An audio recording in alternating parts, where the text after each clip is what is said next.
এই সমস্ত গাছগুলো আমি লাগিয়েছি। আর এই যে ইঁচড়গুলো, এই প্রতীক্ষার ফল। বাবার কাছে এত মার খেলাম, বাপরে, মার খেতে খেতে শেষ। এদিকে আমি সব ক্লিনিং করে নিচ্ছি। আমি তো দেখে অবাক, এত কি করে পরিষ্কার করব, বাপরে ভারী।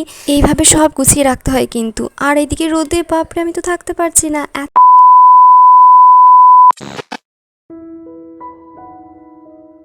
হ্যালো মাই ইউটিউব ফ্যামিলি, তোমরা সবাই কেমন আছো? আশা করি খুব ভালো আছো। আর আমিও খুব ভালো আছি। তো চলো, আমি কিভাবে খুব কম সময়ে সব কিছু আমার বাড়ির ক্লিনিং করি সেটাই তোমাদের সাথে শেয়ার করবো। আশা করি অনেক হেল্পফুল হবে। আমি আমার রুমের আর পাশের রুমগুলোর পা মোছাগুলো নিয়ে এসে না, ওই সার্ফের জলটা একদম শুকনো পা মোছার ওপরেই ফার্স্টে দিয়ে দিচ্ছি। শুকনো জিনিসের ওপরে মানে সার্ফের জলটা দিলে ভালোভাবে নোংরাগুলো ধোয়া হয়। আর এমনিতে আমি আগের দিনে পা মোছাগুলো এমনি নর্মাল জলে ধুয়েছিলাম, তাই আর এদিকে মানে নোংরাটা আগে থেকে বের করার কোনো প্রয়োজন পড়েনি।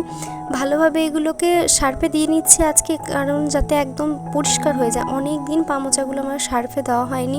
আমি এমনি তো রেগুলারই ঝাড়ি 10 বার করে, তারপরে সকালেই আমি রোদে দিয়ে দিই। তো যাই হোক, পা মোছাগুলো এত ভারী হয়ে গেছে আমি আর তুলতে পারছি না। এত পরিমাণে মানে জলটা শোষণ করেছে, তো তাই ভারী লাগছে। এরকমভাবে ঝুলিয়ে আমি মিলে দিই, তাতে জলটা ভালোভাবে ঝরে যায়। আর আজ যা রোদের জোর ছিল, খানিকক্ষণের মধ্যেই আমি রোদে থাকতে পারছি না ছাদে, এতটা পরিমাণে রোদ। আমি বললাম না যে খুব কম সময়ে কিভাবে ক্লিনিং করব। আমি আমার বাড়ির ওই তাকের অনেক কিছু জিনিস, মানে দুর্গাপুজোর সময় যেগুলো ধোয়া হয়েছিল সেগুলো আজকে আমি ক্লিনিং করব। ব্লগটা কন্টিনিউ দেখতে থাকো, তাহলে সবটা দেখতে পাবে। আর আমার বাড়ির পাশে এই মাঠটা কি সুন্দর না, আর ওই পুকুরটা রয়েছে না, ওখানে না হাঁস থাকে। হাঁস এখন তোমাদের দেখাতে পারলাম না, পরে দেখাবো। আর এই যে আমার ছাদটা, বাড়ির আম গাছটা, আর এই আমাদের জলের ট্যাঙ্কি, এটা না একটু আমি ডেকোরেট করব কোনো কিছু ড্রয়িং করে। আর আমার ভাইয়া আমি ভিডিও করছি বলে রোদে চলে গেছিলো। তো চলো, এবার বললাম না তাকের সমস্ত জিনিসগুলো কিভাবে ক্লিন করি তোমাদের সাথে সবটা শেয়ার করব।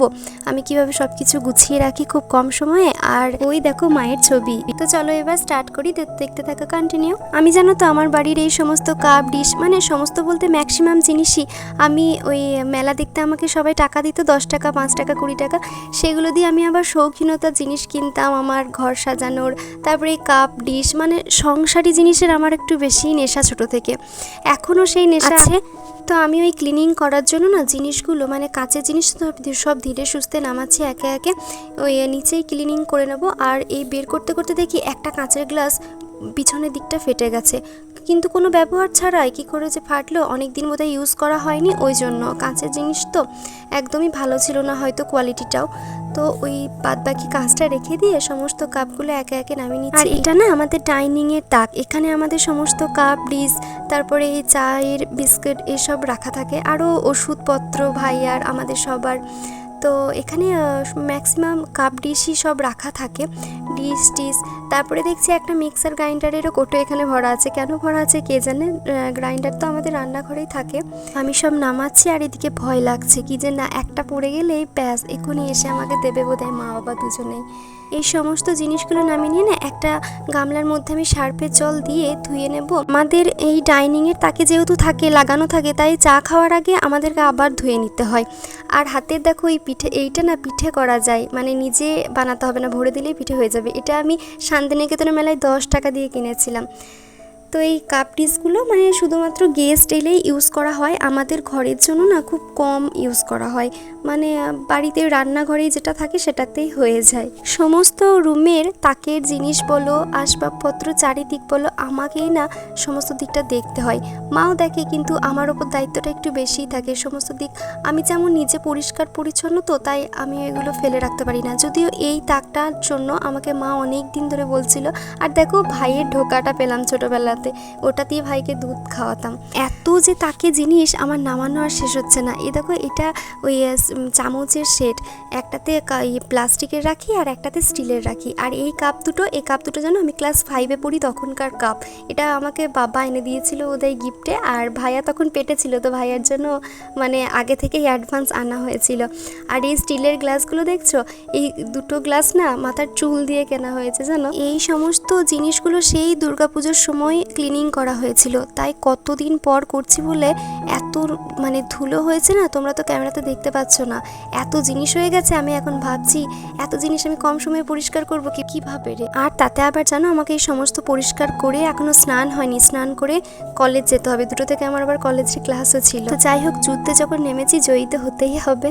আর এদিকে বলেছিলাম না আগের দিনও যে আমাকে ক্যামেরাতে মানে কারো না কারোর সাথে কথা বলতে দেখবে, এটা কোথায় রেখেছিস মিমি, এটা কি করব মিমি, সমস্ত দিক আমাকে প্রশ্নের উত্তর দিতে দিতে আমি ক্লান্ত হয়ে যাই।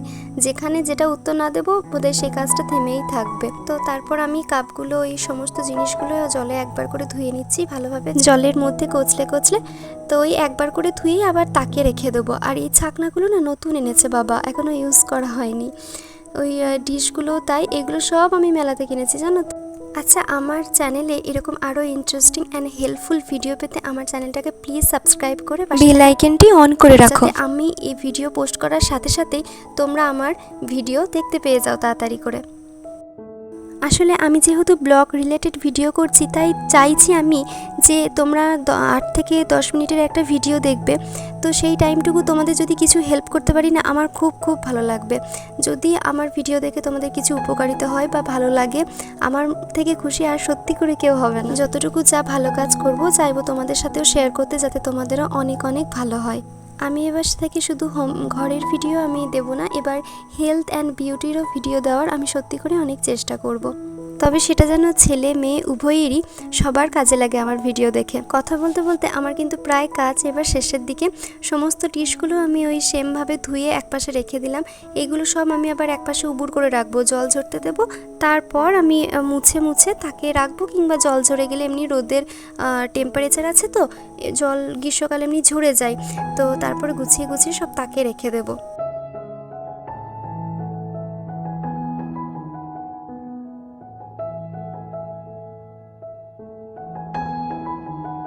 তো এটা হচ্ছে এবার ফাইনাল। আমি না সেরকম খুব একটা ডেকোরেশন করিনি, কারণ সিম্পলের মধ্যে রাখার চেষ্টা করেছি। আমি আগে অনেক রকমভাবে গুছিয়ে রাখতাম, কিন্তু দেখলাম হাতের কাছে যাতে সব পেয়ে যায়, তাই এই সিম্পলের মধ্যে রাখলাম। কেমন লাগলো তোমরা জানিও।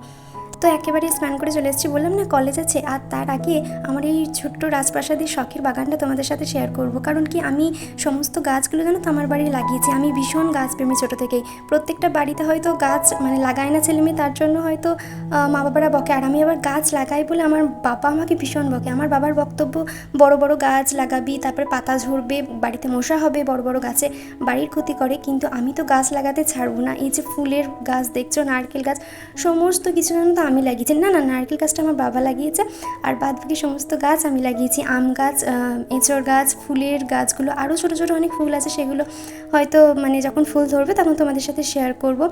আর আমাদের কাছে জানো তো ফল ধরতে ভীষণ দেরি হতো, তাই বাবা বলতো ফলও ধরছে না, চল তাহলে সব কেটে দেবো। কিন্তু আমি অনেক কষ্টে রেখেছি। এত পরিমাণে মার খেয়েছি না ছোটোবেলা থেকে বাবার কাছে। আমি অনেক রিকোয়েস্ট করে করে এই গাছগুলোকে রাখতাম যে না বাবা প্লিজ কেটো না, একদিন না একদিন ঠিক ফল দেবে। যাকে ভালোবাসবে সে জিনিসটাই একদিন না একদিন তোমার সাথ দেবে। এই দেখছো কত দিন পর ইঁচড় ধরেছে, 4 বছর পর। সমস্ত দেখা হবে নেক্সট ব্লগে। আর কালকের খুব ইন্টারেস্টিং একটা ভিডিও আসছে আমার কলেজ লাইফের, আমার ফ্রেন্ড সার্কেলের সমস্ত সবাই থাকবে। তো সবাই ভালো থেকো, নিজের ফ্যামিলিকে ভালো রেখো। আজকে টাটা।